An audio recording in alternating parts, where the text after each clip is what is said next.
5 minutes avec la Rhapsodie de réalité, une émission pour vous, une émission conçue pour vous, une émission taillée sur mesure, une émission qui vous ressemble, une émission qui vous permet de connaître votre destinée avec le Christ. Bonjour, bienvenue dans notre émission 5 minutes d'édification avec la Rhapsodie de réalité. Aujourd'hui, jeudi 27 février 2020, le pasteur nous enseigne sur le thème « Maintenez votre calme et votre confession ». Le verset d'ouverture est tiré sur 2 Corinthiens 4, verset 18, qui dit « Nos regards n'étant pas fixés sur les choses qui se voient, mais sur celles qui ne se voient pas, car les choses qui se voient sont pour un temps, mais celles qui ne se voient pas sont éternelles. » En commentaire, le pasteur nous dit « Dieu vous aime et se soucie de vous. Il veut toujours vous voir gagner et vivre heureux tous les jours. » Jésus a dit « Je vous ai dit ces choses afin que vous ayez la paix en moi. Vous aurez des tribulations dans le monde, mais prenez courage, j'ai vaincu le monde. » Jean 16, verset 33. Ne laissez jamais les circonstances vous frustrer. Entraînez votre foi. Peu importe ce que vous affrontez, dites-vous toutes choses concourent à mon bien. Romains 8, verset 28. 2 Timothée 3, verset 12 dit « Et tous ceux aussi qui veulent vivre pieusement dans le Christ Jésus seront persécutés. » Cela fait partie de l'accord. Mais la belle affaire est que vous gagnez toujours, parce que vous avez été appelés à la vie triomphante. Les choses ne se passent peut-être pas exactement comme vous y attendiez, mais gardez votre sang-froid et votre confession de la parole. N'acceptez pas la défaite, ne cédez pas à la maladie ou tout ce qui fait mal. Ne dites pas « j'ai été infecté » parce que vous avez remarqué des symptômes dans votre corps.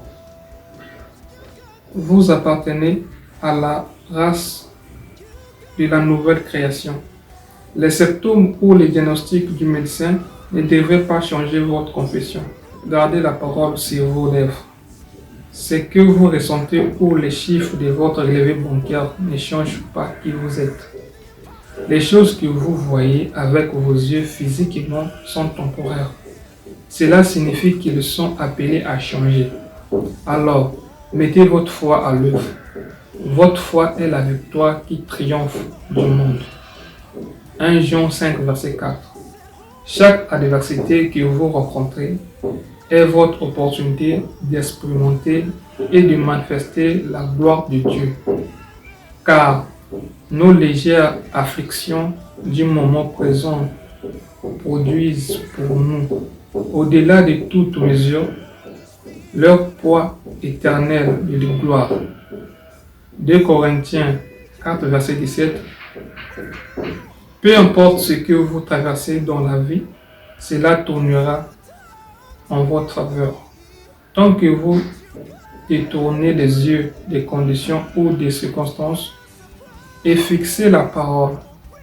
Hébreux 12, verset 2 dit « Ayons le regard sur Jésus, le chef et le consommateur de la foi. » Amen. Alléluia.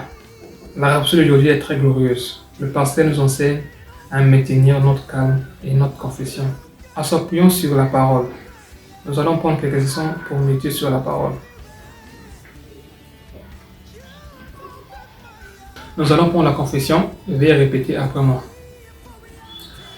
Béni soit Dieu qui me donne la victoire par notre Seigneur Jésus-Christ et qui m'a rendu plus que vainqueur. Je vis triomphalement aujourd'hui et à jamais, accomplissant les rêves de Dieu et en rendant gloire à son nom. Alléluia. Pour les études approfondies, vous les trouverez dans Jacques 2, versets 17 à 22, 2 Corinthiens 4, 17 à 18. Je vous remercie. Passez une excellente journée. Été béni par ce message. Nous vous invitons à faire de Jésus-Christ le Seigneur de votre vie en disant cette prière. Seigneur Jésus, viens dans mon cœur et deviens le Seigneur de ma vie. je reçois la vie éternelle dans mon esprit. Et selon Romains 10:9, si tu confesses de ta bouche le Seigneur Jésus, et si tu crois dans ton cœur que Dieu l'a ressuscité de mort, tu seras sauvé. Je déclare que je suis sauvé, je suis né de nouveau, je suis un enfant de Dieu. Maintenant, j'écris ce qui demeure en moi. Félicitations, vous êtes maintenant un enfant de Dieu.